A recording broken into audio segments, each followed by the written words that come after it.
Welcome to day 172 of our BitClout journey. I'm Ed Krasenstein here with my twin brother, Brian. Brian, you have a little bit of sun on your face, I see. Yeah, I got a little burn. We went out in the boat into the beach, Lover's Key here in Southwest Florida yesterday. What's that thing right here? Is that a big pimple? No, it's just burn. My skin's peeling. Should That's have used really more unhealthy sunblock. for you. That's how you get skin cancer. You get vitamin D though, and vitamin D can actually counteract cancer out here. So maybe it'll be counteracted. Wear some sunscreen. All right, so let's get into today's news. On Wednesday, we have two new features coming to BitClout at approximately, I think, like 2 p.m. Eastern time or somewhere around there. We're going to get derived keys, and we're going to get the burn and transfer feature for NFTs. But with an asterisk next to that, it's not actually going to be on BitClout.com. It's just going to be available for developers of other nodes to use. Yeah, so we'll likely see these features on like supernovas and polygram. I'm guessing we'll put it on our project. We're working on NFTs.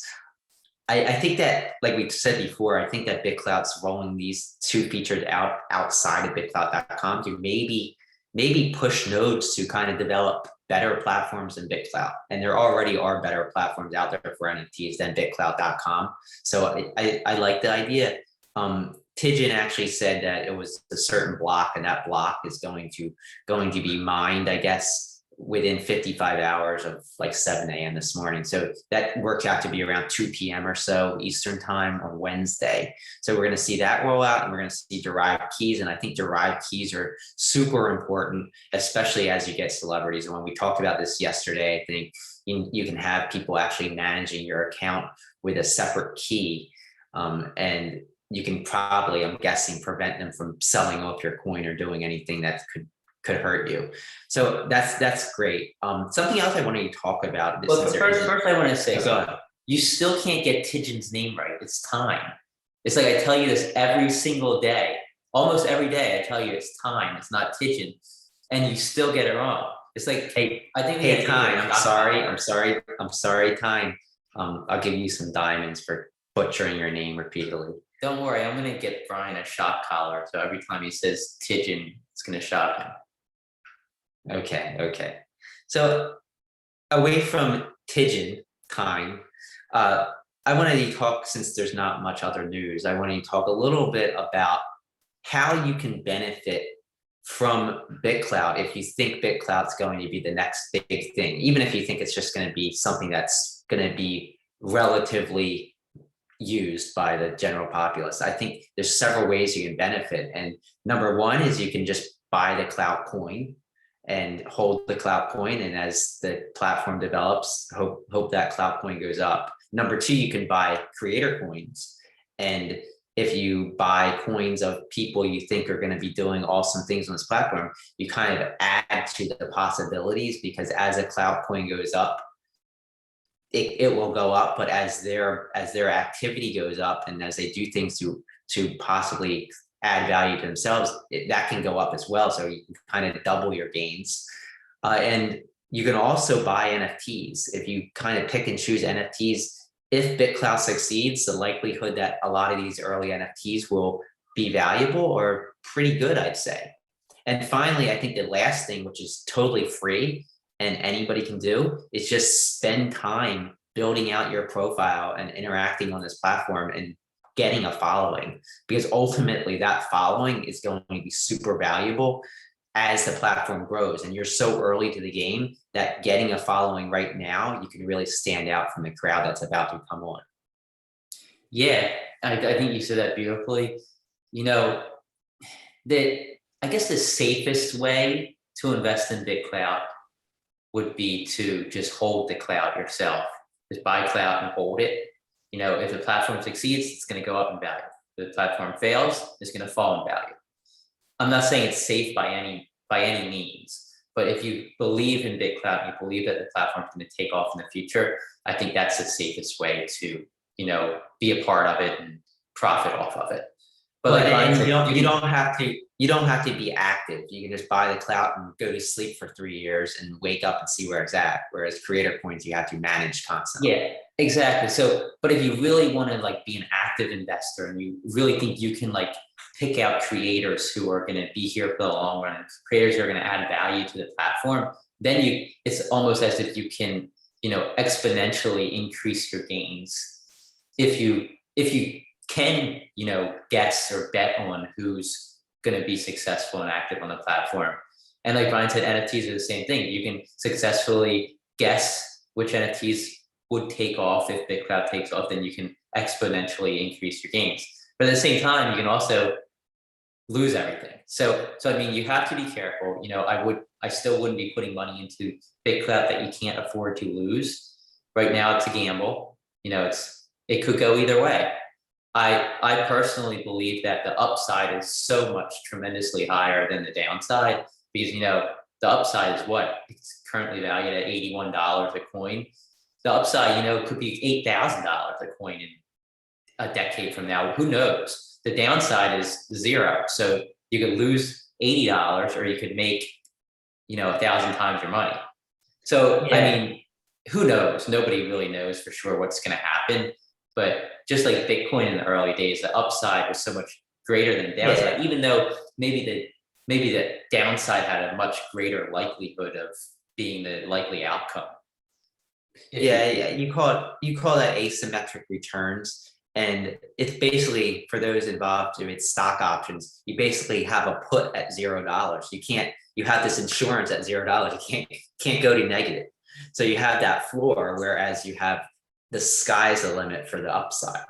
And I think a good analogy for the relationship between clout and creator coins and how you can have exponentially more returns if you buy a creator coin, but you have to actively manage them is say you're a foreign investor and we're in the United States, say you're in Europe and you think the United States has such a great future, their business in the United States is going to be booming.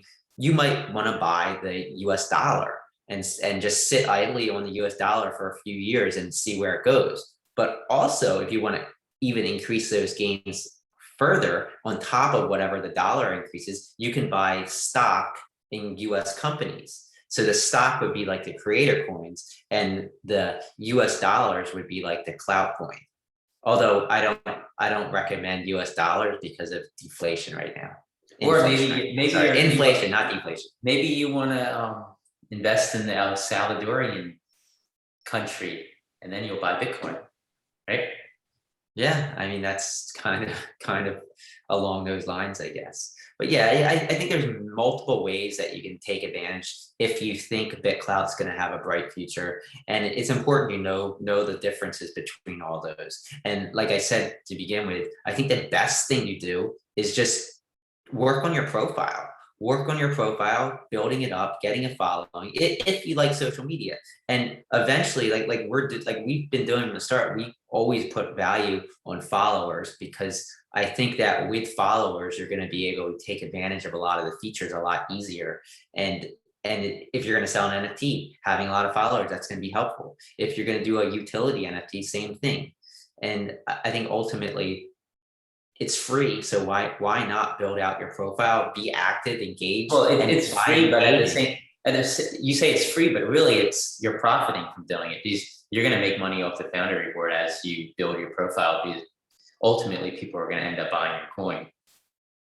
Yeah, and I mean the only thing that is costing you is your time. So I mean it's opportunity cost, but you're also helping the platform because you're engaging, and as you engage, that's going to create more excitement on the platform. And as you engage with anybody, it's going to keep them around longer because they're feeling, hey, I'm getting a diamond, or I'm getting comments, I'm getting feedback. This is great. So it's like a doubly awesome thing. You're building your profile, but you're also helping the platform. And if you're engaging with new users, that's also going to encourage those users to stick around, maybe buy Clout in order to buy other creator coins, or just buy Clout or hold it, and that's going to push the price of Clout up as more people buy Clout.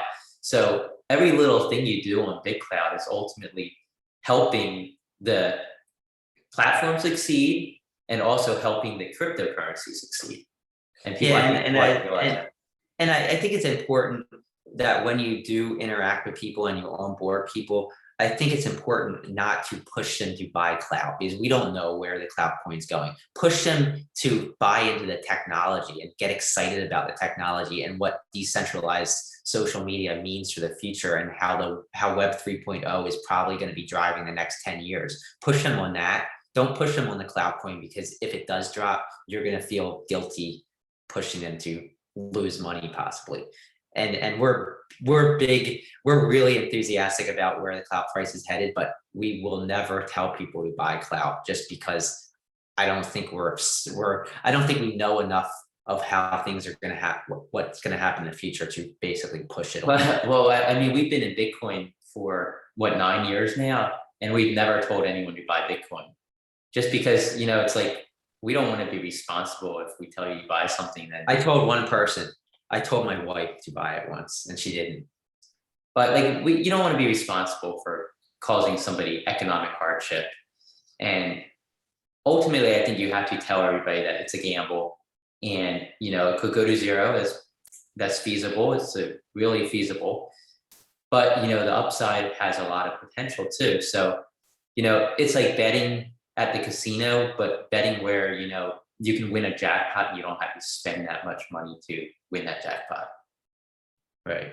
It's like betting on red and black, but if you bet on red, it could go up to your $10 could go up to 100,000, and the very worst is that it could go to zero.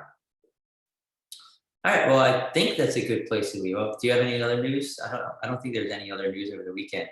No, but I think the next few days are going to be exciting, especially on Wednesday. And I think after that, we're going to have a lot more excitement too. So stay tuned. Yeah. All right. We'll talk to you tomorrow on day 172.